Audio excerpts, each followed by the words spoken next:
இந்த நாளிலும் கூட நாம் எபிரேயர் 11 13 9வது வசனத்திலிருந்து பார்த்து கொண்டிருக்கிறோம். தவறான போதனைகளால் அலைப்புண்டு போய்விடாதபடி இன்றைக்கு ஒரு முக்கியமான டாபிக் கொண்டு வந்திருக்கிறேன். ஜெபத்தோடு கேளுங்கள், திறந்த மனதோடு கூட கேட்டு பாருங்கள். பிரயோஜனமா இருக்கேன்னா இன்னைக்கு நம்ம வஞ்சிக்கிற அநேக கூட்டங்கள் நமக்கு சுற்றிலும் இருக்கிறபடினால நாம் ஜாக்கிரதையாக இருக்க வேண்டும். அதான் இந்த நாள்ல உங்கள் மத்தியில பகிர்ந்து கொள்ள விரும்புகிறேன்.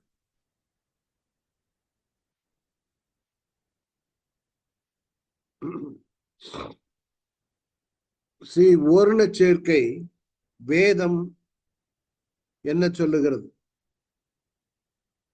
அதை குறித்து வேதாகமும் என்ன சொல்லுகிறது, அதுதான் நம்ம பார்க்க போகிறோம். அதுல மெயினான டாபிக் அதுல நிறைய இருக்குது. என்றாலும் இந்த நாட்கள்ல நாம் இதுல ஜாக்கிரதையா இல்லையானால் நம்முடைய சந்ததிகள் எல்லாம் அழிந்து விடும். நம்ம வீட்டு வாசல்ல வேற வந்தாச்சு இந்த மாதிரி காரியங்கள். சபைகளுக்குள்ளவும் போதிக்கக்கூடிய அளவுக்கு வந்தாச்சு. நிறைய புஸ்தகங்கள்லாம் இருக்கானுங்க, பெரிய ஞானிகள் மாதிரி இதெல்லாம் எடுத்து பைபிள் அன்றைக்கு ஆவியானவர் எங்களுக்கு புது வெளிப்பாடுகளை தந்திருக்காருன்னு சொல்லி போதிக்கக்கூடிய நிலைமைக்கு வந்து கொண்டிருக்கிறோம். இதுதான் வசனம் 13 எபிரேயர் 13:8-9. இயேசு கிறிஸ்து நேற்றும் இன்றும் என்றும் மாறாதவராக இருக்கிறார். அதனால பலவிதமான அந்நிய போதனைகளால் அலைப்புண்டு தெரியாதிருங்கள். அதாவது இயேசு கிறிஸ்துவை நீங்க ஏற்றுக்கொள்ளும் பொழுது அவர் எப்படி இருந்தாரோ அவர் மாறாதவர் தான் இருக்கிறார். அதே மாதிரி இந்த போதனைகளும் மாறுவதில்லை. வேத போதனைகள் மாறுவதே கிடையாது. இன்னைக்கு நிறைய பேருக்கு என்னன்னா, ஆவியானவர் பவுலுக்கு வெளிப்படுத்தாத காரியங்களை எங்களுக்கு வெளிப்படுத்தியிருக்கிறார். அதை கொண்டு வந்து we are in higher level nowadays. God is updating our knowledge. எப்படி பவுலுக்கு இருந்த ஞானத்தை காட்டிலும் அதிகமான ஞானத்தை எங்களுக்கு கொடுத்திருக்கிறார். இன்னும் நிறைய பேர் என்னன்னா, நாங்க ரொம்ப பிராட் மைண்டட் பீப்புள், எம்மதமும் சம்மதமும், பெரிய பெரிய சபை vicar of Christ instead of Christ, இயேசுவுக்கு பதிலாக என்று சொல்லப்படுகிற போப்பையா அவர்களே சொல்லியிருக்கிறார், எல்லா மதமும் ஒண்ணுதான், எல்லா நதிகளும் ஒரு இடத்திற்கு செல்லுவது. இது சில சில அதிப்பிரசங்கிகள் தங்களுக்கு எல்லாம் தெரியும்னு சொல்லுகிறது தான். அது விசேஷமாய் பவுல் இந்த எபிரேய புத்தகத்தை ஆக்கியோன்னு எழுதுவதற்கு முக்கிய காரணம், சில யூத உறுப்பினர்கள் அவங்க வந்து இவங்களை தவறான வழி நடத்தினாங்க. அவங்க என்ன சொன்னாங்கன்னா, பலி செலுத்துவதனால் உங்களுக்கு வர வேண்டிய நன்மைகளை எல்லாம் விட்டு போச்சுப்போம், இதுவானும் பலியும் செலுத்தணும், பண்டிகைகளை கொண்டாடணும், அதனால மீண்டுமாக நீங்க யூத மதத்திற்கு வந்தாதான் உங்களுக்கு நல்லதுங்கிற மாதிரி போதனைகளை போய்த்து கொண்டிருந்தாங்க. மாத்திரமல்ல, நீங்க பின்பற்ற வேண்டியது, நீங்க யாரு உங்களுக்கு சுவிசேஷம் சொன்னாங்களோ அதை பின்பற்றுங்க, அவங்க வாழ்க்கையை பாருங்க, அவங்க என்ன சொல்லி கொடுத்தாங்களோ அதையே இல்லைங்க. புது சுவிசேஷத்துக்கு போகாதங்க. இன்னைக்கு பல சபைகள்ல ஆண்டவர் என்னோடு பேசினார். எது பைபிள்ல இல்லாத பேசுகிற காரியங்கள். வேதத்துல வந்து ஒரு வசனத்திற்கு ஜோடான வசனங்கள் உண்டு. அப்படி ஆண்டவர் இந்த நாட்கள்ல அதுதான் இந்த வசனத்துல திருப்பியும் நான் இன்சிஸ்ட் பண்ண விரும்புகிறேன். நீங்கள் பின்பற்றும் இயேசு கிறிஸ்து மாறவில்லை, அதே இயேசுதான். எங்க பூட்டங்காலத்துல இருந்த இயேசு கிறிஸ்து தான் இன்னைக்கு இருக்கிறார். என் காலத்துல இருக்கிற இயேசு கிறிஸ்து தான் இன்னும் எத்தனை தலைமுறைகள் ஆனாலும் அதே இயேசுதான், அதே சுவிசேஷம் தான், அதே நம்பிக்கை தான், அதே இதுதான். அதுக்குள்ள மாற்றங்கள் கிடையாது. வேத புத்தகத்துல இட்ஸ் எ கம்ப்ளீட்டட் புக். அதனாலதான் வெளிப்படுத்தும் விசேஷம் கடைசியில சொல்லிக்கு, இதில் நீ கூட்டவோ குறைக்கவோ செய்வானால் நீ சபிக்கப்பட்டவன். It's a closed book, it's a completed book. ஜெபித்து எல்லாம் சேர்த்து கோர்த்து கொண்டு வந்த புத்தகம் தான். சோ அதனால பழைய முறைமைகளை வந்து கொண்டு வரக்கூடாதுங்கிறது என்னுடைய இது. பழைய ஏற்பாட்டு முறைமையை சேர்ந்த பலி பண்டிகைகள் எல்லாம் கூடாது. யூத பலிபீடத்தில் பலியிட உண்பதில் ஜனங்கள் இழந்து கொண்டு கிறிஸ்துவின் மரணம் ரெண்டையும் செய்ய முடியாது. பழையதையும் இதையும் புதுசையும் நீ செய்யக்கூடாது என்பது. அதனால வேறொரு சுவிசேஷங்கிறதே கிடையாது. உங்களை கிறிஸ்துவின் கிருபையினால அழைத்தவரை இவ்வளவு சீக்கிரமா விட்டு வேறொரு சுவிசேஷத்திற்கு திரும்புறதை பற்றி நான் ஆச்சரியப்படுகிறேன். வேறொரு சுவிசேஷத்துக்கு நிறைய பேர் என்ன பண்ணிருக்காங்கன்னா, இவர் சொல்லிக் கொடுக்கிறவனுக்கும் அவன் பேசுறத பார்த்தா அவனுக்கே புரியுமோ என்னவோ தெரியல. சில ஆளுகள் பேசுறது நான் இந்த ஸ்டடிக்காக வேண்டி அதுக்காண்டி நான் உட்காந்து இவங்களுடைய போதனைகளை கேட்கறது. என்னதான் பேசுறான்னு நானும் கேட்டு 2-3 தடவை கேட்டா புரிய மாட்டேங்குது, போட்டு குழப்புறான். இப்ப ஜனங்களுக்கு எது புரியாம இருக்குதோ, அதாவது சில சில சில நடிகர்களோ அல்ல யாரோ 1-2 பேர் இங்கிலீஷ்ல பேசிட்டாங்கன்னா அந்த நான் நிறைய பேர் பேசுறத கேட்டது அதுக்கு கமெண்ட் பண்ணுவானுங்க. அடி இங்கிலீஷ்ல சூப்பரா தூள் பறத்துறாங்க, பார்த்தா உள்ளுக்கு பயங்கர தப்பு. அவன் பேசுறது இங்கிலீஷே கிடையாது, முட்டாள்தனமா இருக்கும். அப்ப என்னன்னா கிறிஸ்தவர்களுக்கு மத்தியில் ஒரு என்னன்னா, எவன் ஒருவன் புரியாத மாதிரி மண்டைய குழப்புற மாதிரி பேசுறானோ அவன் தான் பயங்கர புரட்சிங்க அப்படின்னு. ஒரு ஆளு ஆண்டது சொன்னா, நீ வரலையே எங்க ஒரு மாமா சூப்பரா இருந்து ரொம்ப நேரம் கேட்டேன், என்னதான் மாமா கடைசி பேசினாரு, நல்லா இருந்துப்பா, அதை எவன் கேட்டான், அதெல்லாம் இங்க ஞாபகம் இருக்கு அப்படின்ட்டாரு. அந்த மாதிரிதான் நிறைய பேருக்கு இந்த மாதிரி மண்டைய குழப்புற காரியங்கள். இன்னொன்னு நாசுக்கா அந்த பழத்துல ஊசி ஏத்துற மாதிரி வேறொரு சுவிசேஷம் கிடையாது. இவங்க கிறிஸ்துவனுடைய சுவிசேஷத்தை புரட்ட மனிதா இருக்கிறார்கள். நீ இது இல்ல இதையும் செய்யணும், நீ இன்னைக்கு ஒரு காணிக்க வச்சாதான் உனக்கு ரட்சிப்பு நிறைவேற முடியும், அல்லது நீ இவ்வளவு பணம் கொடுத்தா உன்னுடைய ரட்சிப்பு நிறைவேறும். அதான் பவுல் கிளியரா சொன்னாரு. நான் ஒரு தடவை சொல்லிட்டேன் அவ்வளவுதான். அதை விட நான் பிரசங்கித்த சுவிசேஷத்தை அல்லாமல் நாங்களே திருப்பி வேற ஒரு சுவிசேஷத்தை நீ கலாத்தியர் 1 பாருங்க. நாங்கள் உங்களுக்கு பிரசங்கித்த சுவிசேஷத்தை அல்லாமல் நாங்களாவது வானத்திலிருந்து வருகிற ஒரு தூதனாவது வேறொரு சுவிசேஷத்தை உங்களுக்கு பிரசங்கித்தால் அவன் சபிக்கப்பட்டவர். யாரு இப்போ பவுல் அப்படி எழுதிருக்காருல்ல, அவரே திருப்பி அவர் எழுதுனதை மாத்த முடியாது. ஐயோ sorry, I made a mistake while I was preaching. மாத்துவார் எப்ப தெரியுமா? பவுல் துருபதேசத்தை பின்பற்றி போனால் யெகோவா சாட்சிகள், செவன்த் டே அட்வென்டிஸ்ட், இப்படி நிறைய துருபதேச சபைகள் இருக்குது. அந்த மாதிரி இருங்கன்னு வரும் பொழுது இந்த மாதிரி சுவிசேஷத்தை புரட்டி செய்வேனானால் அவன் சபிக்கப்பட்டவனா இருக்க கடவுள். இன்றைக்கு அதான் நடக்குது, சுவிசேஷ புரட்டு. நீங்க நான் அந்த சபையில இருக்கு, அதனால நீங்க ஆவிக்குரிய சபைக்குதான் போகணும்னு இல்லை. ஏன்னா சில சபைகள்ல அடிஸ்தானமே சரி கிடையாது. மனம் திரும்புதல், ரட்சிப்பு, ஞானஸ்நானம், பரிசுத்தாவின் அபிஷேகம், அந்நிய பாஷை இவைகள் இல்லாத சபைகள்ல போய் பெரிய தலைவர்களை உட்கார்ந்து கொண்டு ஜனங்கள் கிறிஸ்தவர்களுக்குள்ள எங்க போனாலும் ஒண்ணுதான் எம்மதும் சம்மதங்கிற கிறிஸ்தவருக்குள்ளாகவே ஆவிக்குரிய சபைன்னு ஒண்ணும் கிடையாது. இந்த சபையிலையும் ஊழியம் பண்றாங்க, இந்த சபையிலையும் இருக்கிறாங்க, 4-5 கைத்தட்டு பாட்டு ஒண்ணு இந்த மாதிரி திசை திருப்புகிற ஊழியர்கள் எல்லாம் அமைக்கிறாங்க. மனம் திரும்புதல் கிடையாது, ரட்சிப்பு கிடையாது, ஞானஸ்நானம் கிடையாது. பின்ன எப்படி நீ அங்க இருக்க முடியும்? உனக்கு அப்படியான வசனங்கள் வருவதும் இல்லையே. முன் சொன்னது போல மறுபடியும் சொல்லுகிறேன், நீங்கள் ஏற்றுக்கொண்ட சுவிசேஷத்தை அல்லாமல் வேறொரு சுவிசேஷத்தை ஒருவன் உங்களுக்கு பிரசங்கித்தால் அவன் சபிக்கப்பட்டவன். அதனாலதான் இன்னொரு இது இருக்குது.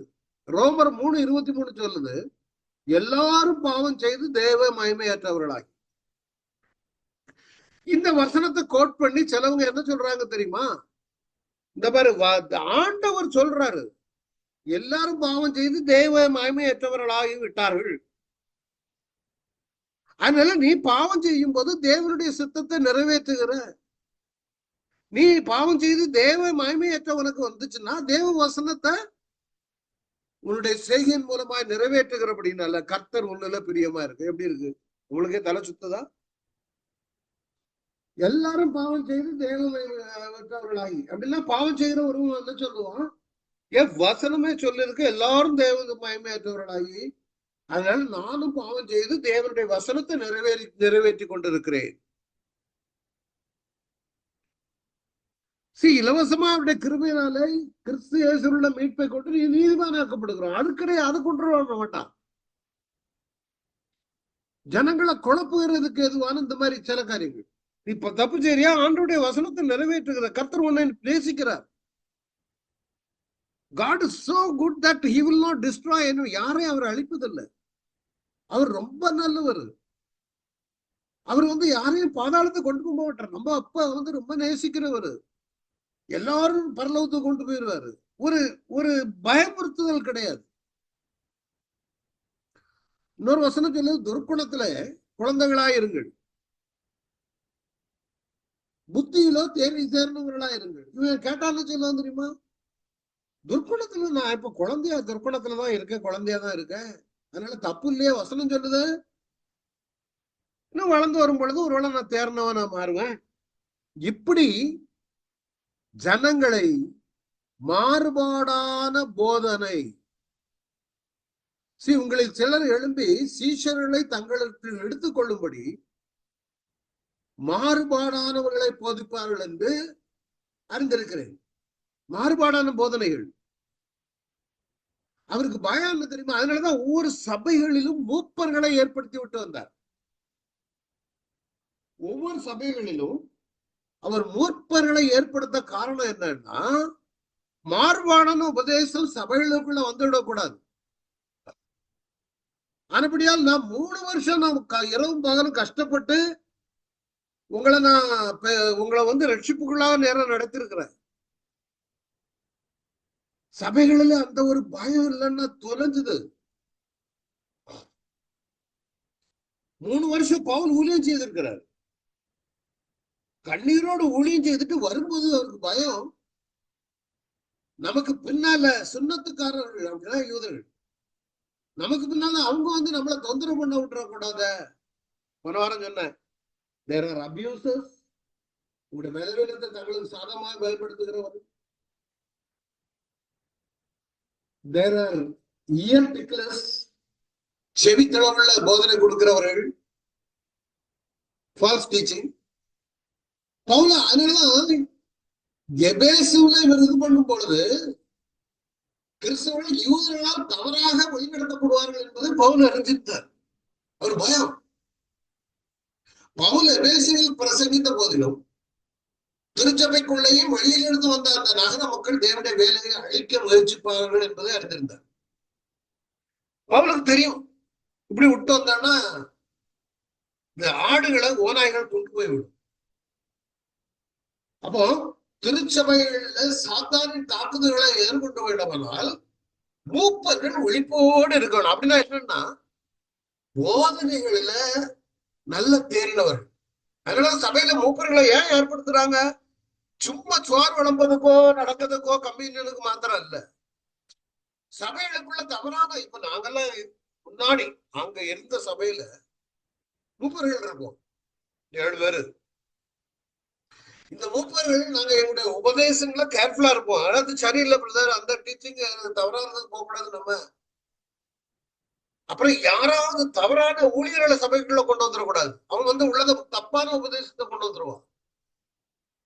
அதனால அப்படி அனுமதிக்கும் பொழுது நாங்க டிஸ்கஸ் பண்ணி ஒரு முடிவு எடுக்கிறது உண்டு. யாருன்னா எங்களுடைய வேலை மூப்பர்கள் விழிப்புடனும் வசன புரிதலுடனும் கடின உழைப்புடனும் ஞானத்துடனும் இருக்க வேண்டும். இன்னைக்கு சபைகள்லாம் என்ன போச்சு தெரியுமா? ஒரு புக்கை கொடுத்துருக்காங்க, ஒரு மாசத்துக்கு ஒரு புக்கு. இப்ப நான் தான் ஊழியர் மூப்பர்னு வைங்களேன், எனக்கு ஏதாவது ஒரு புக்கை பிடிச்சிட்டுனா சபைக்கு அந்த புக்கை கொடுத்து நீங்க அதை தியானிங்க. பைபிளை தொடவே வேண்டாம். இப்பெல்லாம் பைபிளை தொட விட குறைக்கு மொபைல் வேற இருக்குதா, பைபிளை தொட மாட்டாங்க. Somebody else has return a book. அது அந்த புக்கை நீங்க வாசிங்கன்னா ஒரு கருத்து தான் இருக்கும். வேதத்தை வாசிங்கன்னா ஒரு வசனத்திலே 3 கருத்து 4 கருத்து நிறைய ஆரோக்கியமான உபதேசங்கள் கடந்து வரும். இதனால என்ன நடக்குது நீங்க நினைச்சுக்கிட்டீங்க அதுதானே ஒன்றில் இல்ல. குடும்பம் சீரழிந்து போய்விடும், தனி மனிதன் சீரழிந்து போய்விடுவான். ஆரோக்கியமான உபதேசம் ஒரு இடங்கள்ல இல்லையானா அவங்க பாதாளத்துக்கு சென்று விடுவாங்க. இதுல எந்த வித சந்தேகமும் இல்லை. இந்த நாட்கள் அடுத்தால வரும்போது உங்களுக்கு தெரியும். அதனால சிலவங்களுக்கு என்னன்னா, மூப்பர்களை ஏற்படுத்துறதுக்கு காரணமே இதுதான். they have to be vigilant. சரியான உபதேசம் போகுதா, வாலிப பிள்ளைகள் எங்க போறாங்க எங்க வர்றாங்க, சபை கண்காணிக்கணும். சபையில பிள்ளைகள் ஜெபிக்கிறாங்களா, அபிஷேகத்திற்குள்ள வந்தாச்சா, ஏற்ற நேரத்துல அவங்க பைபிளை வாசிக்கிறாங்களா, எந்த விதமான பைபிளை வாசிக்கிறாங்க, எந்த டிரான்ஸ்லேஷனை வாசிக்கிறாங்க. வீட்டுல பெற்றோர்களும் கவனிக்க வேண்டிய ஒண்ணு. அவன் எங்க போறான் வாரான் பிள்ளைகள். ஏன்னா நம்ம கூட்டத்துக்குள்ளேயே வஞ்சிக்கிற ஓராய்கள் நிறைய இருக்குது. சில மக்களுக்கு ஆரோக்கியமான உபதேசம் பிடிக்காது, ஆனா செவித்தின உள்ள நல்ல காதுக்கு எதா இருக்கிற வார்த்தைகளை தான் பேசுவாங்க. அதுதான் அவங்களுக்கு பிடிக்கும். கர்த்தர் உங்களை கர்த்தர் உங்களுக்கு வியாபாரத்தை ஆசீர்வதிக்கிறார், கர்த்தர் உங்கள்ட்ட ஒரு மேகசின் எடுத்து பார்த்தா கம்ப்ளீட்டா இதுதான் இருக்கு. கண்டிஷனல். எப்பவுமே நீ முதலாவது தேவனுடைய ராஜ்யத்தை அப்படி நீதி தேட, அதுதான் கண்டிஷனல் பிளஸிங்ஸ் தான் வேதம். கண்டிஷன் இல்லாம ஒரு பிளஸிங்கும் கிடையாது வேதத்துல. இதுதான் செவித்தன உள்ள வசனங்கள். ஆரோக்கியமான உபதேசத்தை பருக மனதில்லாமல் செவித்தன உள்ளவர்களாக நல்ல காது கேட்ட வசனம், தங்கள் சுய இச்சைகளுக்கு ஏற்ற போதங்களை தங்களுக்கு திரளாக சேர்த்துக் கொண்டு, எப்பா அவர்தான் நல்லா பேசுறாரு, அந்த சபைக்கே போவோம், நமக்கு நல்லா இருக்குது, உங்களை ஆசீர்வதிக்கிறார், நீங்க ஒண்ணு செய்ய வேண்டாம், காணிக்கையை போடுங்க. ஜனங்களுக்குள்ள 2 பேர் 2வது யாத்திரை ஜனங்கள் கள்ள தீர்க்கதரிசிகளும் ஜனக்குள்ள இருந்தார்கள். உங்களுக்குள்ளே அப்படியும் கள்ள போதகர்கள் இருப்பார்கள். அவர் கேட்டுக்கு ஏதுவான வேத பொருட்டுகளை தந்திரமாய் நுழைய பண்ணி அழகா நுழைப்பானுங்க.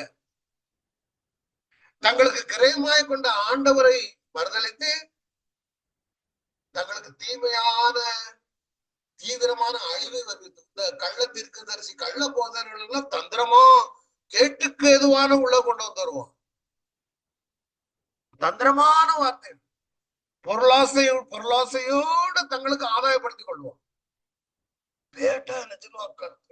பிரதர் நீங்க தான், உங்களை விட்டா யாருமே இல்லை, நீங்க கொடுத்தீங்க அன்னைக்கு, கர்த்தர் எவ்வளவா உங்களை ஆசீர்வதிக்கிறார்.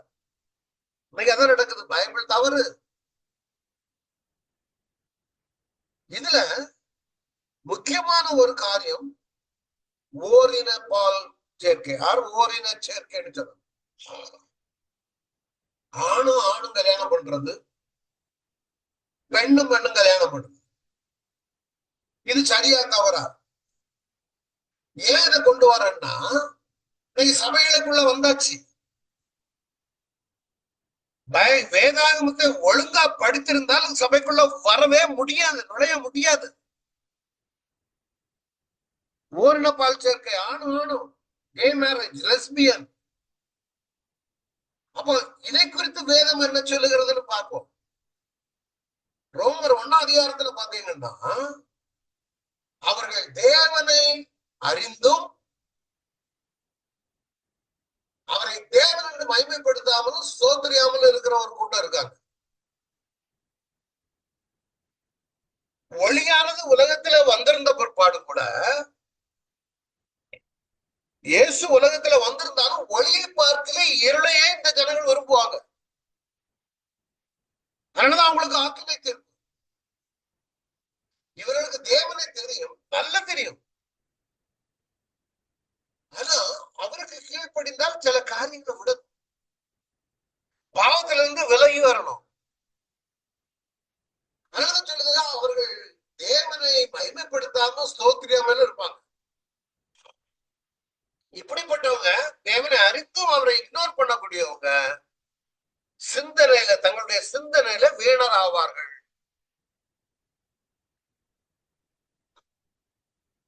சிந்தனை வீணான சிந்தனை உள்ளுக்கு வந்துவிடும். தேவனை மகிமைப்படுத்தல, ஒருவன் தேவனை கனப்படுத்தலன்னா அவன் இருள்ல இருக்கிறான். ஒருவன் வாழ்க்கையில தேவன் இல்லைன்னா பாதாளம் செல்லுகிறான். ஒருவன் வாழ்க்கையில அவன் தேவன் இல்லையானால் அவன் இருளுக்கு இருளின் செய்களை செய்கிறவனா இருப்பான், சிந்தனையில வீணனா இருப்பான், எல்லா விதமான துர்க்குணங்களும் அவனுக்குள்ளாக இருக்கும். எங்க செல்லுகிறன்னு அவனுக்கு தெரியாது.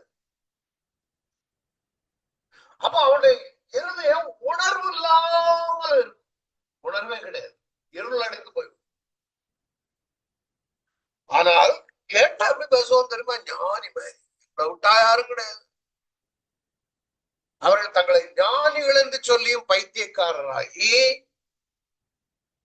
புரியுதா, தேவனை மகிமைப்படுத்தாமல் இருப்பாயானார், நீ தேவனை ஸ்தோத்திரப்படுத்தாமல் இருப்பாயானார் உன் சிந்தனை வீணா போய்விடும், உன் இருதயம் இருளடைந்து விடும். நீ நினைக்கலாம் ஞானி என்று நினைக்கல, நீ பைத்தியக்காரன்டா. அதான் வசனம் சொல்லுது. தொடர்ந்து சொல்றத பாருங்க. அழிவில்லாத தேவனுடைய மகிமை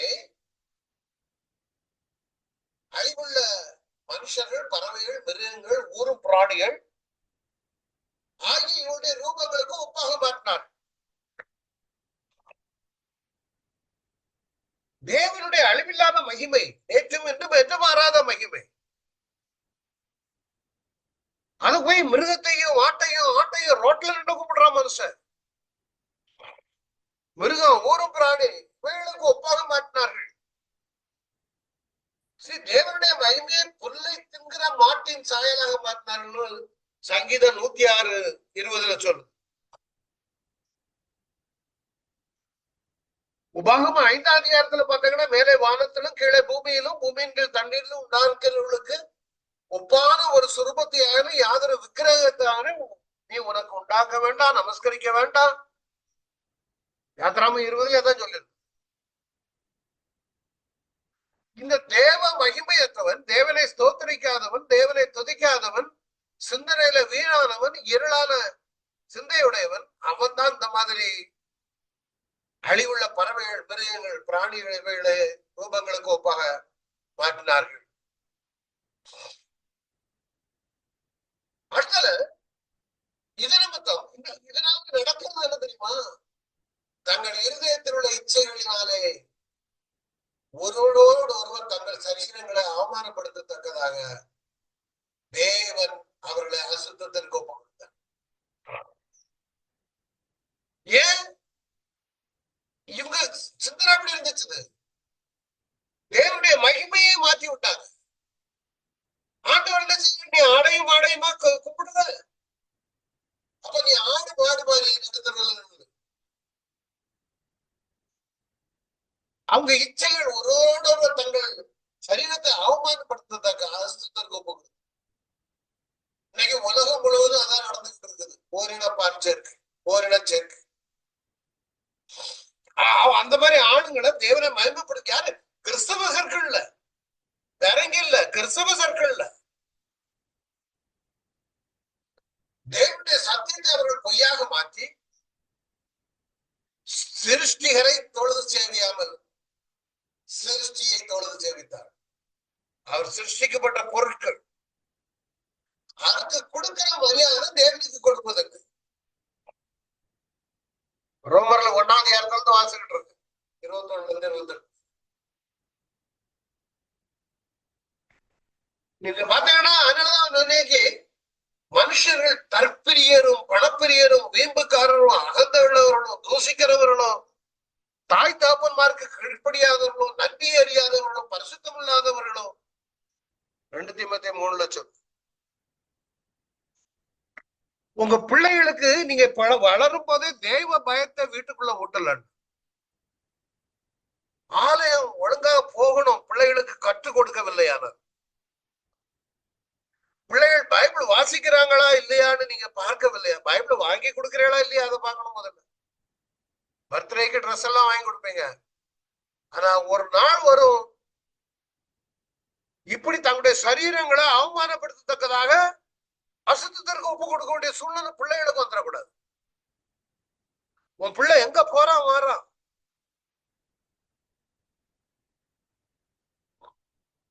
ஆதியாமத்துல ஆண்டவர் ரொம்ப சங்கடம், மனுஷனுடைய அக்கிரமம் பூமியிலே பெருகினது என்றும் அவன் இருதயத்தின் நினைவுகள் தோற்றமெல்லாம் நித்தமும் பொல்லாது என்று கண்டு. இன்னைக்கு நீங்க இதுல பத்திரத்துல நிறைய நான் வாசிக்கும் பொழுது பாக்குறேன், நிறைய கிறிஸ்தவ பேர்கள் தான் அடிபடும். ஓரின பால் சேர்க்கையில அவங்க பேர் தான் அடிபடும். பாலியல் துன்புறுத்துதல் அவங்க பேர்கள் தான் அடிபடும். ஆசிரியர்கள் தவறு செய்கிறதுல அவங்க பேர் தான் அடிபடும்.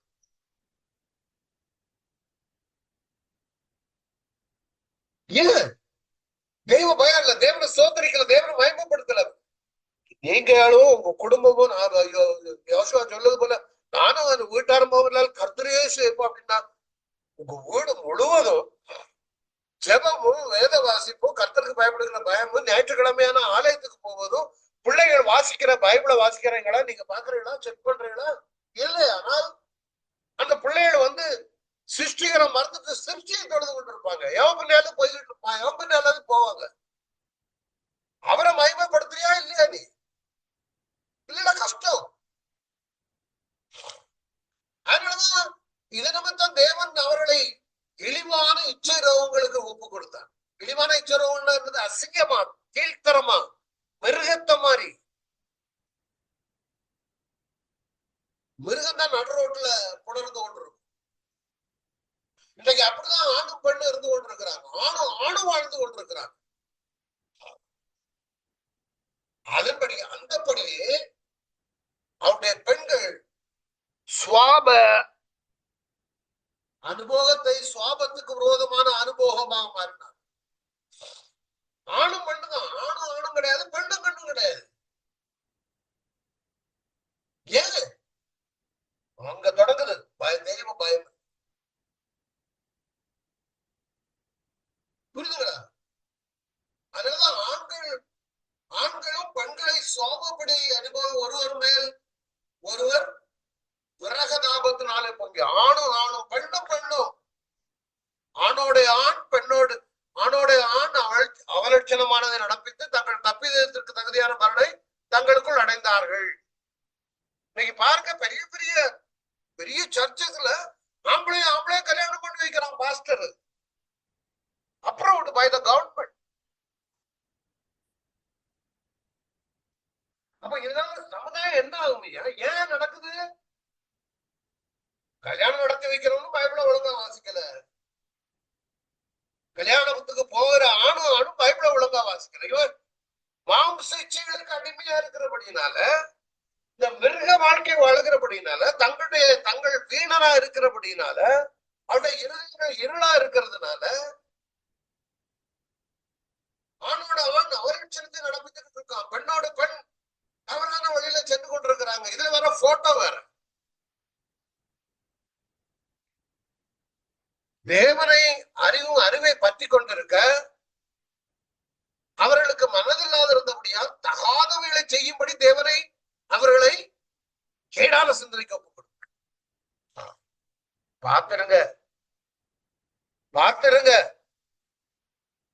உங்க வீட்டுக்குள்ள அப்படி ஒரு நபர் இருந்துடக்கூடாது. வெளியே எங்க போறான் வாரான், பிள்ளைகள் எங்க வராங்க? நிறைய வீடுகள்ல சில பிள்ளைகள் கல்யாணமே வேண்டாம்னு இருக்கிறாங்க. Find out why. வளர்ந்த ஆம்பளை பையன் கல்யாணம் வேண்டாம். என்ன? ஏன் பொம்பளை பிள்ளைகள் ஏன் கல்யாணம் வேண்டாம்? தெய்வ பயம் இல்ல வீட்டுக்குள்ள இருந்தா அந்த பிள்ளைகள் ஏற்ற காலங்கள்ல கல்யாணத்துக்கு ஒத்துக்கிடுவாங்க. நல்ல ஒரு பரிசுத்தமுள்ள சந்ததி உங்கள் மத்தியில உருவாங்க. நம்ம வீட்டு பிள்ளைகள் அப்படி இருக்க கூடாதுங்கிறதுனாலதான் ஒரு பாரத்தோட உங்களோடு பகிர்ந்து கொண்டிருக்கு. ஓரின பால் சேர்க்கை சங்கம்னு வச்சிருக்காங்க தெரியுமா உலகத்துல? இந்த மாதிரிதான் கொடி கீழே ஒரு ஒண்ணு மேல இருக்கு பாருங்க ரைட் சைட்ல, அதான் அந்த சங்கத்துக்கு கொடி.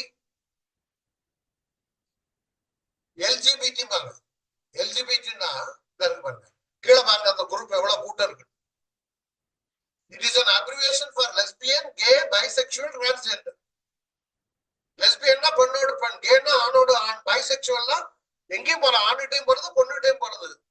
டிரான்ஸ்ஜெண்டர் திருநங்கை தப்பு இல்ல. திருநங்கை அவங்க பிறப்புல ஒரு குறை. ஆனா அந்த திருநங்கைகள் பாவம் செய்யறாங்க பாருங்க, அதுதான் தண்டிக்கப்பட வேண்டியது. நல்ல பிள்ளைங்க ஊழியக்காரங்க எல்லாம் இருக்கிறாங்க, அவங்கள திருநங்கையா பிறந்ததுனால பாலியல்னு ஒரு யாரையும் நம்ம ஸ்டாப் பண்ண முடியாது. எல்ஜிபிடிங்கிறது என்னன்னா ஆணும் போனா பெண்ணும் போனா சபைகளுக்குள்ள அனுமதி கொடுத்துட்டு இருக்கோம்.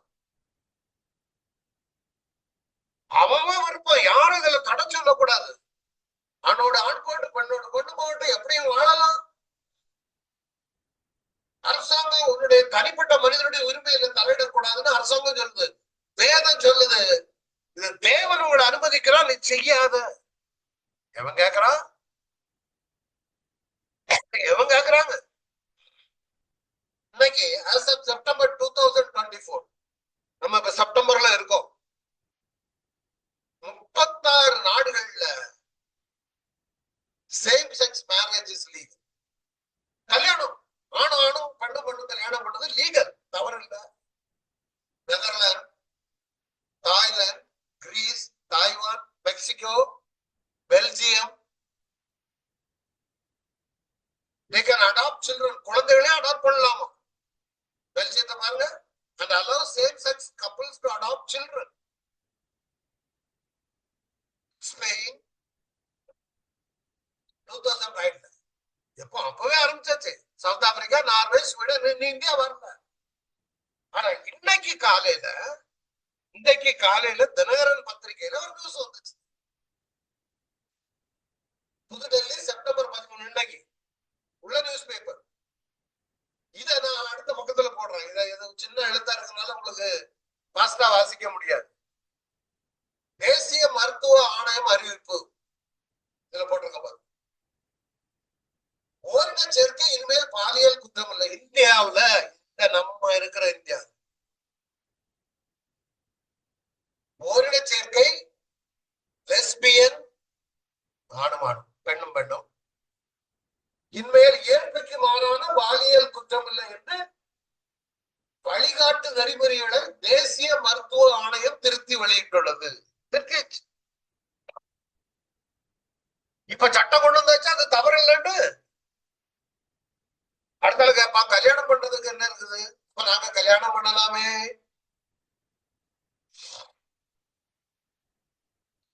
நிறைய பேரு அடுத்தால பாருங்க, தேசிய மருத்துவ ஆணையம் சார்பில் நேற்று திறன் அடிப்படையிலான மருத்துவ கல்வி பாடத்திட்டத்துக்கான திருத்தப்பட்ட வழிகாட்டு. இது எங்க பாடத்திட்டத்திலேயே கொண்டு வந்தாச்சு. கல்லூரியில படிக்கிற பிள்ளைகளுக்கும் அப்ப என்ன நடக்கும்? மருத்துவ கல்வி பாடத்திட்டத்திற்கான திருத்தப்பட்ட வழிகாட்டுதல், அதில் ஓரின சேர்க்கை, லெஸ்பியனிசம் ஆகியவை இயற்கைக்கு மாறான பாலியல் குற்றம் என்ற வரையறை நீக்கப்பட்டது. முன்னாடி பாலியல் இந்த தப்ப செய்தா இது குற்றம். இன்னொன்னு லிவிங் டுகெதர், இது ஓடிக்கிட்டு இருக்கு ட்ரெண்ட். கல்யாணம் ஆகாமலே கணவன் மனைவியாக வாழ்ந்து கொண்டிருக்கு. சிலவங்க குழந்தையும் பெற்று எடுக்கிறாங்க, அதுக்கு பிறகு போய் கல்யாணம் பண்ண. கல்யாணம் லிவிங் டுகெதர், அவ்வளவுதான். அவங்களுக்கு என்ன ஆணும் பெண்ணும் வரணும்னா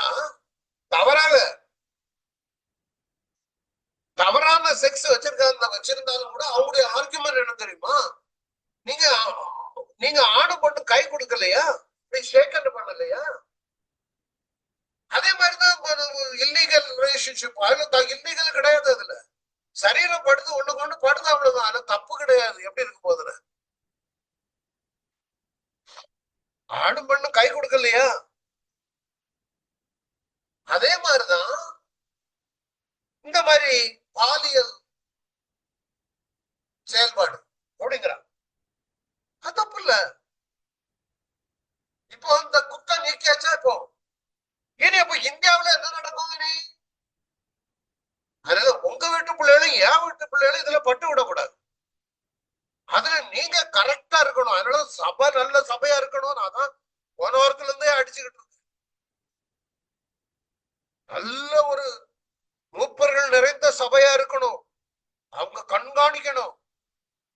நம்ம பிள்ளைகள் யாராவது இதுல போய் மாட்டி, ஏன்னா நம்ம வீட்டு வாசல்ல வந்தாச்சு. இன்னைக்குள்ள பேப்பர், இன்னைக்கு தினகரன் பேப்பர்ல நான் போட்டோ எடுத்து உங்களுக்கு கொண்டு வந்தேன். அந்த கட்டிங் தான் கொண்டு வந்து நான் இப்படி எழுதி வச்சிருக்கேன். இதுதான் இன்னைக்கு காலையில பேப்பர் இருந்தாதான் இருக்குது. இததான் உங்களுக்கு தெளிவா அந்த பக்கம் கொடுத்துருக்கேன். எதுக்கு நான் இவ்வளவு திட்டமும் தெளிவுமா சொல்றேன்னா, உங்க வீட்டுல பிள்ளைகளை நீங்க கவனிக்கலன்னா நாளைக்கு கல்யாணம்னு வரும்போது அதுக்கு சொல்ல எனக்கு வேண்டாம். இது மாதிரி ஓரண சேர்க்கையில இருக்கலாம். இனி இப்ப குற்றம் இல்லைன்னு அரசாங்கமே கொண்டு வந்துட்டாங்கன்னா இதை என்கரேஜ் பண்ணி பணம் சம்பாதிக்கிறதுக்கு ஒரு கூட்டம் ஊழியர்கள் இருக்கிறாங்க. அரசாங்கமே சொல்லியாச்சு, மக்கள் ஜாலியா இருங்க, நீங்க ஆண்டவரை அனுபவிச்சிட்டாரு. ஆண்டவருடைய திட்டம் இல்லைன்னா இந்த மாதிரி ஒரு சட்டம் வந்திருக்காது. அதனால இந்த ஆண்டவருடைய திட்டம், அவரது சட்டம் என்ன ஆயிடும் தெரியுமா? இதனால எல்லாரும் பாதாளம் தான் போடுங்க. அதனால சபை அவங்களே ஒருவேளை நினைக்கிற நிறைய பேருக்கு எனக்கு ரொம்ப தெரியும். நிறைய பேரு சரியான சபை இல்லாம எங்கேயும் போக முடியாம ஒரு சபையில மாட்டிக்கிட்டு இருக்கலாம். வேற வழி இல்லை, உங்க வீட்டு பக்கம் இருக்கலாம். அது வருஷமா நான் இந்த சபைக்கிட்டு தான் நான் போய்கிட்டு இருக்கேன் அப்படின்னு நீங்க இருக்கலாம். ஆனா நீங்க என்ன செய்யுங்க, இந்த பைபிள் ஸ்டடிக்கு வரீங்க, ஒன்னும் தவறான உபதேசம். ஆனா நீங்களும் வேதத்தை வீட்டுல வாசிச்சு சபையில கிடைக்கலன்னா வீட்டுல அதை பின்பற்ற பாருங்க. இல்லைன்னா இப்படிப்பட்டவர்கள் எப்படி இருப்பாங்க?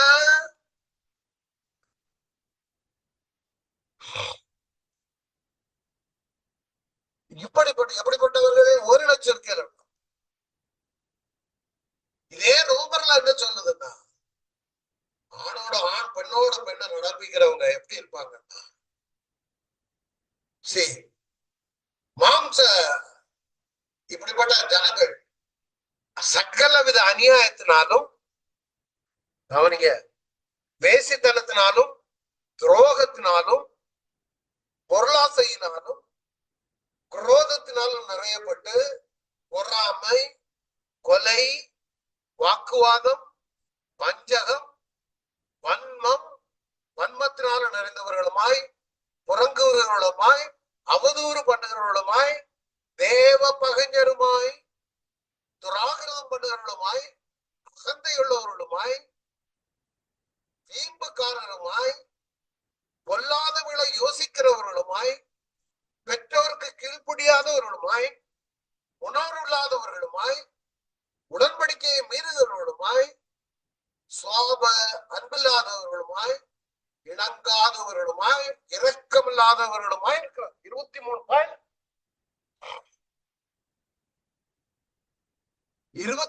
பாயிண்ட் இருக்குது. இதுல எல்லாம் இருக்கும். உடன்படிக்கை மீறுவான், சுவாப அன்பு இருக்காது, இணங்க மாட்டான். மாம்ச சித்த தேவனுக்கு விரோதமான பகை. அதனாலதான் தேவனுடைய நியாய பிரமாணத்திற்கு கீழ்ப்படியாமலும் கீழ்ப்படிய விடாமலும் இருக்கிறது. ரோமர் 8:8 சொல்லுது, மாம்சத்திற்கு உட்பட்டவர்கள் தேவனுக்கு பிரியமா இருக்கப்பட்டார்கள்.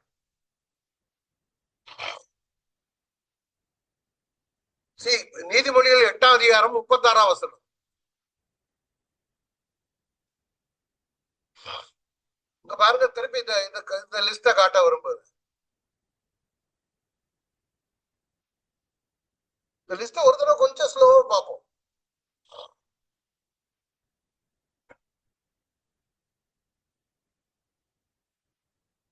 அநியாயம், வேசித்தனம், துரோகம்,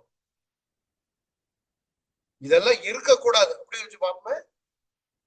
இதெல்லாம் அந்த குடும்பங்களுக்குள்ள வர்றதுக்கு காரணம் பொறாமை, குரோதம், கொலை, வாக்குவாதம், வஞ்சகம், வன்மம், அதாவது பழி வாங்க எண்ணம், புறம் கூறுகிறவர்கள், யாரு? தேவ பயம் இல்லாதவர்கள், இருதயம் இருளடைந்தவர்கள், தேவனுடைய மகிமையை மிருகத்திற்கு ஒப்பாக்கினவர்கள், தேவ பகைஞர், துராகிரதம் பண்ணுகிறவர்கள், அகந்த, வீம்பு, பொல்லாதவர்களை யோசிக்கிறவர்கள், பெற்றோருக்கு கீழ்ப்படியாத. இன்னொன்னு நாட்கள்ல நடக்கிறதுக்கு காரணம் என்ன? தேவனுக்கு கீழ்ப்படியா பெற்றோருக்கு கீழ்ப்படிய மாட்டான். தேவனை கீழ்படுகிறவன் அவன் இருள இருப்பான். தேவனை கீழ்படுகிறவன் வெளிச்சத்துல இருப்பான். தேவனை கீழ்படுகிறவன் வேதத்தை வாசிப்பான். ஜெயிக்கிறவருடைய இருதயத்துல உணர்வு இருக்கும். உடன்படிக்கையை மீற மாட்டான். சுவாப அன்பு வந்துடும். இரக்கம் இல்லாதவர்களுமா இருக்கிறார்கள். நான் நினைச்சேன் ரோமர் நீதிமொழிகள் 8:36 எனக்கு விரோதமாய் பாகரம் செய்கிறவனோ தன் ஆத்மாவை சேதப்படுத்துகிறான். என்னை வெறுக்கிறவர்கள் யாவரும் மரணத்தை விரும்புகிறார்கள் என்று சொல்லுகிறது. அது நீதிமொழிகள் 8:36. நீதிமொழிகள் 8:36.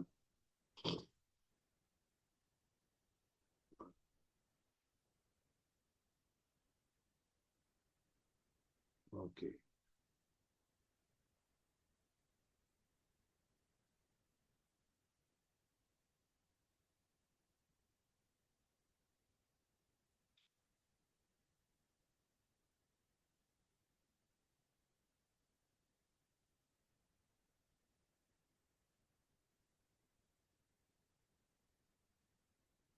என்ன 35 வாசிக்க. என்னை கண்டடைகிறவன் ஜீவனை கண்டடைகிறான், கர்த்தரிடத்தில் தயையும் பெறுவான்.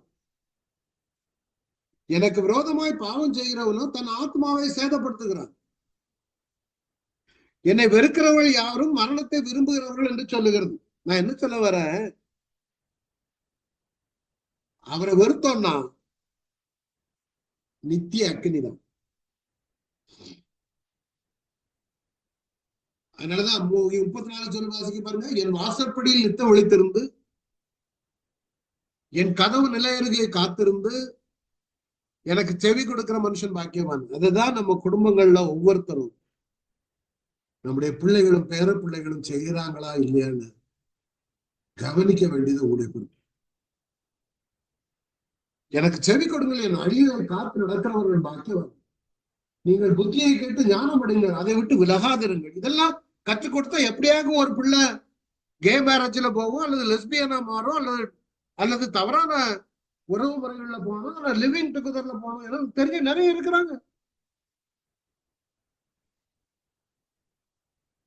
நிறைய பையன் இருக்காங்க. கேட்டா ஏன்டா அவன் கல்யாணம் என்னன்னு தெரியல, கல்யாணம் வேண்டாங்கிறான், என் பிள்ளை கல்யாணம் வேண்டாங்கிறான், அவன் வேற யாரு கூட வாழ்ந்துகிட்டு இருக்கான். இப்படிதான் நிறைய சம்பவங்கள். அதனால நம்முடைய பிள்ளைகள் வாசற்படியில நித்தம் விழித்திருக்க வேணாம். அதனாலதான் you make sure whether your children are reading Bible are. நிறைய பேருக்கு அதை பற்றி கவலையே கிடையாது.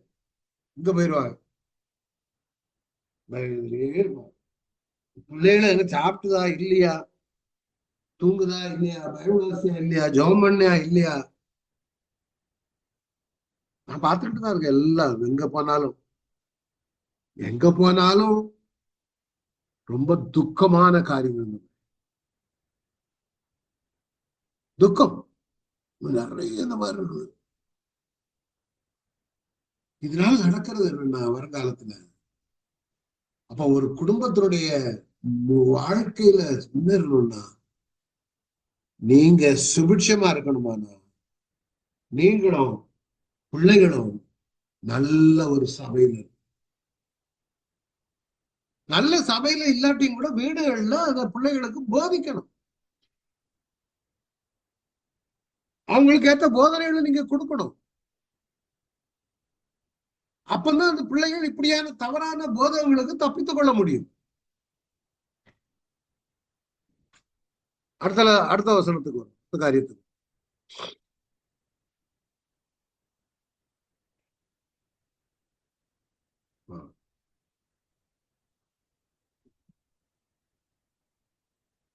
சோ இந்த மாதிரி கேட்ட ஜனங்கள், இந்த மாதிரிப்பட்ட இப்படிப்பட்டவர்களை செய்கிறவர்கள் யாரு? தேவனை ஸ்தோத்திரியாம மகிமைப்படுத்தாம இருக்கிறவர்கள் மரணத்திற்கு பாத்திரரா இருக்கிறாள். அதே ரோமர்ல தான் சொல்லுது.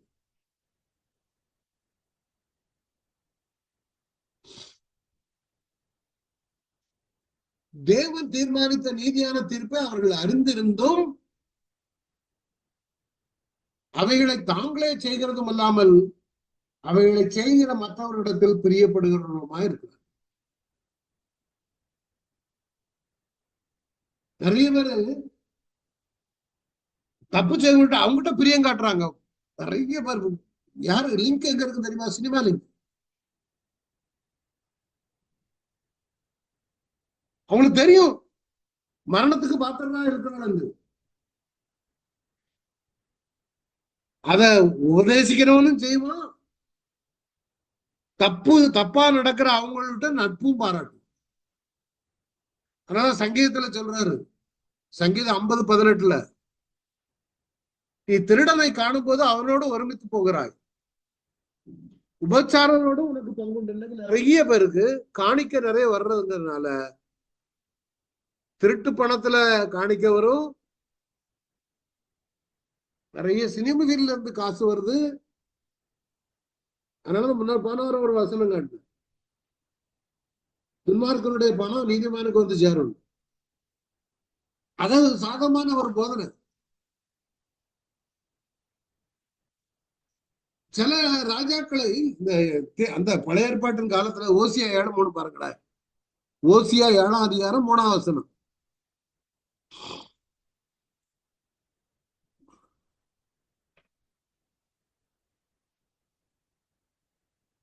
ஓகே,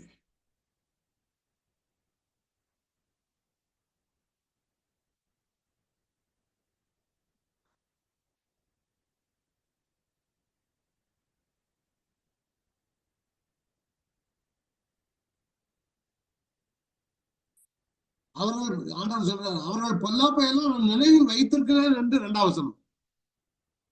அவர்கள் தங்கள் இருதயத்தில் சிந்திக்கிறதில்லை, இப்போது அவருடைய கிரியைகள் அவர்களை சூழ்ந்து கொண்டது, அவைகள் என் முகத்திற்கு முன் இருக்கிறது.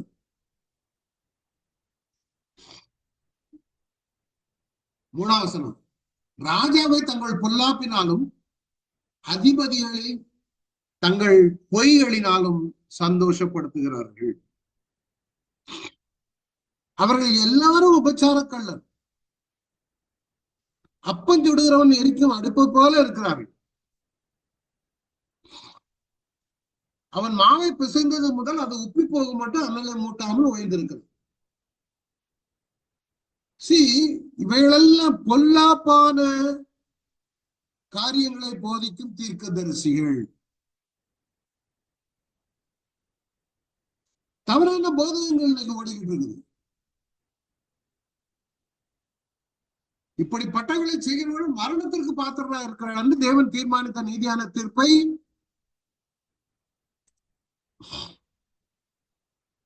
அறிந்திருந்தும் தாங்களே செய்கிற நிறைய பேர் இன்னைக்கு லிங்க், அதை பற்றி அவங்க கவலைப்படுகிறது.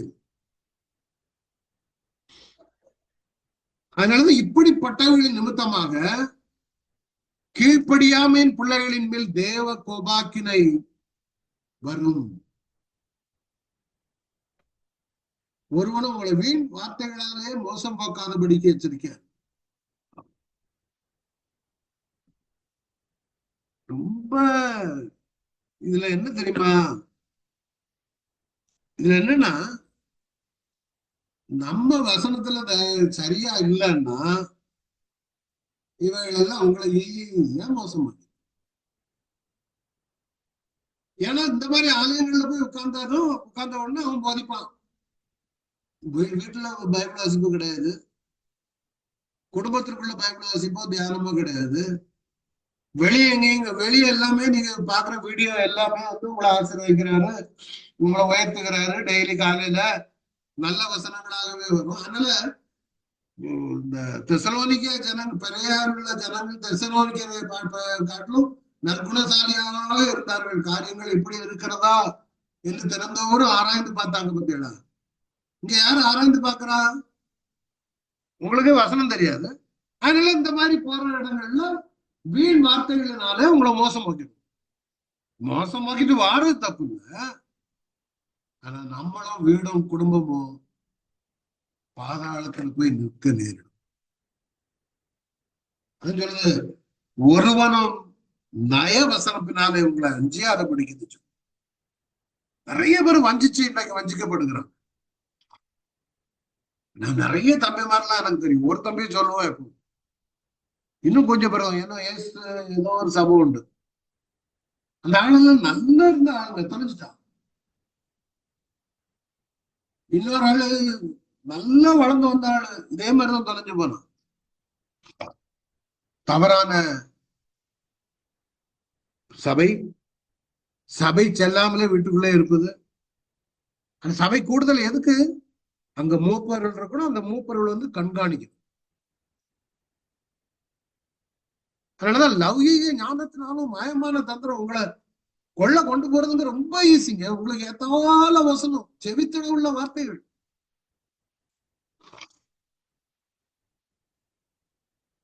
இறைமையால சொல்றாரு, உங்கள் நடுவில் இருக்கிற உங்கள் தீர்க்க தரிசிகளும் உங்கள் குறிகாரரும் உங்களை மோசம் போக்க ஒட்டாதிருக்கு. அவன் சொப்பனம் பார்த்து சொல்ற மாதிரி சொல்லுவான். ஒரு கை வார் சிறங்குக்காக தீர்க்க தரிசி. மனுஷனுடைய பாரம்பரிய, அது மனுஷர்களின் பாரம்பரிய நியாயத்தையும் உலக வழிபாடுகளையும் பற்றினது அல்லாமல் கிறிஸ்துவை பற்றினது அல்ல. ஏன்னா அந்த யூதருடைய, அந்த இயேசு கிறிஸ்துவனுடைய நாட்கள்ல பரிசேயர்கள் முன்னோர்களின் பாரம்பரியங்களை கைக்கிட்டு வந்தாங்க. கை கழுவாம சாப்பிட மாட்டாங்க, கடையில இருந்து வந்து ஸ்நானம் பண்ணாம சாப்பிட மாட்டாங்க, பாத்திரங்கள் செப்புகள் எல்லாத்தையும் நல்ல கழுகி எல்லாம் சுத்தமா இருந்தா சாப்பிடுவாங்க. அதான் இயேசு கண்டம் பண்ணார். இவன் இதெல்லாம் பாக்குறவன் எல்லாம், ஓ இது செய்தா போதுமா, பரலோகம் போயிடலாமா? ஏன்னா வசனம் தெரியாது பார்த்தீங்களா? வேற்றுமையான உபதேசத்தை உங்களுடைய என்னுடைய வாழ்க்கையில நுழைப்பது ரொம்ப சுலபம். இப்படி அநேக ஆசாரங்களை கை கொண்டு வருவார்கள். அதனால இப்படிப்பட்டவர்களுக்கு நீங்கள் செவி கொடாமல் இருக்கின்ற இஸ்ரவேலின் தேவனாய கர்த்தர் சொல்லுகிறார். மார்க் 7:3-13 சொல்லுங்க. இப்படி தவறான உபதேசங்கள். ஆனா உலகத்தார் இதை பார்க்கும் பொழுது, அப்பா இன்னொரு கூட்டம் இருக்குது, வெள்ள சாலை வெள்ள வேஷ்டி, ஓ மிச இல்ல அதில்ல.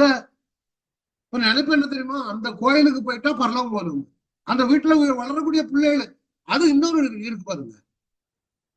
அந்த ஆவிக்குரிய வீடுகள்ல சில பிள்ளைகள் வளருது, பிறந்ததுல இருந்தே சர்ச்சுக்கு ஒழுங்கா போயிடுவாங்க எல்லாரும். வெள்ள சாலை வெள்ள வேஷ்டியா இருந்தா வெள்ள வெள்ள வெள்ள. அந்த வீட்டுல வளரக்கூடிய பிள்ளைகளும் எப்படி இருப்பாங்கன்னா, ரட்சிக்கப்பட்டது மாதிரியே நினைச்சுக்கணும். ஒரு பையன்கிட்ட கேட்டேன் ஒரு சபையில், தம்பி நீ எப்ப ரட்சிக்கப்பட்ட, கம்யூனியன்லாம் எடுத்துட்டியா? நான் பெந்தேகோஸ்து. சரி பெந்தேகோஸ்து எப்ப ரட்சிக்கப்பட்ட? ஏன்னா நான் பெந்தேகோஸ்து. சரிடே பெந்தேகோஸ்து தான், எப்போ ஆண்டவரை ஏற்றுக்கொண்ட? எங்க வீட்டுல நாங்க சின்ன பிள்ளைல இருந்து பெந்தேகோஸ்து. பெந்தேகோஸ்துன்னா என்ன, ரட்சிக்கப்பட்டவன். அது இல்ல. நான் என் பேர பிள்ளைகளுக்கு எப்பவும் சொல்லுவேன், டே சும்மா எல்லாரும் சொல்றாங்கன்னு போய் முங்கிறாதங்க. பாவங்களை அறிக்கையிட்டு மனம் திரும்பி அறிக்கையிட்டு அதை விட்டு ரட்சிக்கப்பட்டுட்டேன்னு ஒரு ஒரு ஒரு இன்ட்யூஷன் வந்த பிறகுதான் நீ ஞானஸ்நானம் எடுக்கணும். அதனால நீ கர்த்தராகிய இயேசுக்கு ஆரோக்கியமான வசனத்துல sound doctrine is more important. R Stanley அந்த சவுண்ட் டாக்டரின் முன்னாடி அந்த நாட்கள்ல பேசுது. ஒருவன் நம்முடைய கர்த்தராகிய இயேசு கிறிஸ்துவின் ஆரோக்கியமான வசனங்களையும் தேவ பக்திக்கேற்ற உபதேசங்களை ஒப்புக்கொண்டாமல் வேற்றுமையான உபதேசங்களை போதிக்கிறவனால் அவன் இருமாப்புள்ளவனும் ஒன்றும் அறியாதவனும் தர்க்கங்களையும் வாக்குவாதங்களை பற்றி நோய் கொண்டவனுமாய் இருக்கிறான். வேறொரு சுவிசேஷம் கிடையாது. கலாத்தியர் 1:7. சிலர் உங்களை கலகப்படுத்தி கிறிஸ்துவனுடைய சுவிசேஷத்தை போட்ட மனதா இருக்கிறார்கள்.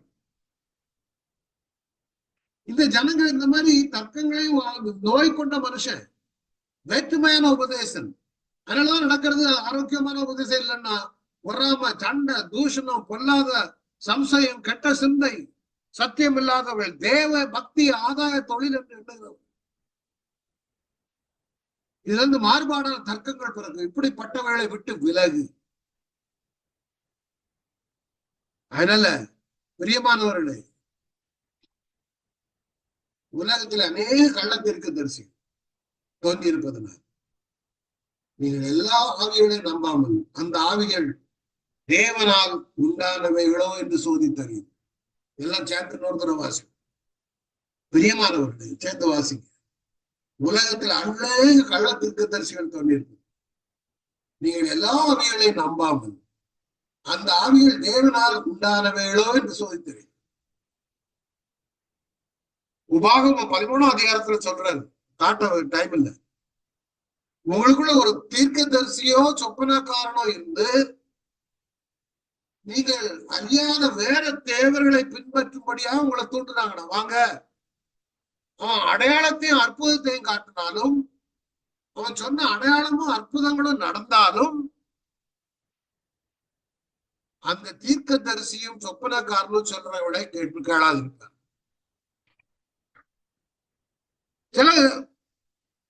சில ஊழியக்காரர்கள் பயங்கர அற்புதம் மிரக்கல்லாம் பார்த்துட்டு நீங்க ஆனா நம்பாதங்கிற. உபாகமும் 13ஆம் அதிகாரம் 1-5 அதை காட்டிடுறேன் உங்களுக்கு. ஏன் அத உபாகமும் 13ஆம் அதிகாரம்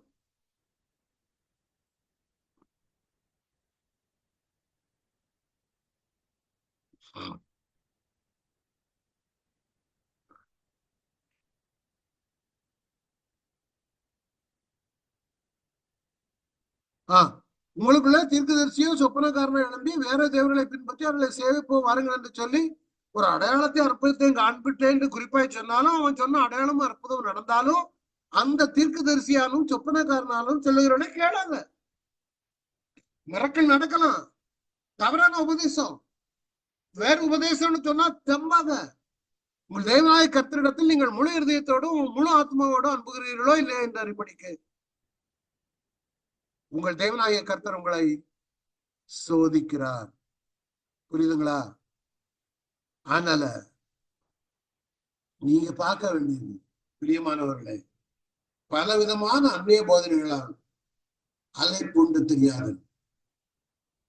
கர்த்தருக்கு சித்தமான அடுத்த வாரம் போஜன பதார்த்தங்களின் நல்ல கிருபையினாலே இருதயம் ஸ்திரப்படுகிறது நல்லது. கர்த்தருக்கு சித்தமான அடுத்த வாரம் இதை தாண்டி போகணும். அதனால ஞாபகம் வைங்க, ரொம்ப கேர்ஃபுல்லா இருக்கு. நீங்களும் நானும் தவறான உபதேசங்களை பட்டு விடக்கூடாது. நம்முடைய சந்ததிகள் தவறான உபதேசங்களுக்கு ஆகிவிடும். எல்லாரும் ஜெபிக்கலாமா? ஸ்தோத்திரம். எல்லாரும் கூட பாரத்தோடு ஜெயிப்போம். ஆண்டவரே, எல்லாரும் கரங்களுக்கு தண்ணில வை. எங்க பிள்ளைகள் தவறான உபதேசங்களுக்குள்ள போய்விடக்கூடாது. பரிசுத்த ஆவியானவர் இறங்க வேண்டுமா ஜெபிக்க. தவறான உபதேசங்கள் வேண்டவே வேண்டாம் ஐயா. இந்த வீட்டு வாசல் வேற வந்துட்டு ஆண்டவர் என்னுடைய சபைகளை அழைக்கத்தக்கதாக உயிர் மீட்சி அடைய திருச்சி வந்திருக்கிற ஒவ்வொருவரும் தங்களுடைய நேரத்தை செலவு பண்ணி வந்திருக்காங்க. ஆசீர்வதிங்க, பின்மாறிய பொழிந்தல். ஆசீர்வதிங்க, பின்மாறிய பொழிந்தல். தேவனுடைய நாம இவர்கள் மூலமா பிள்ளைகளும் வேற பிள்ளைகளும் சுபிட்சமா வாழ வேண்டும். I bless all of them in the name of Jesus. இயேசுவின் நாமத்தில் ஜெபிக்கிறாங்க. நல்லா thank you all for coming. Akka, thank you. Thanks.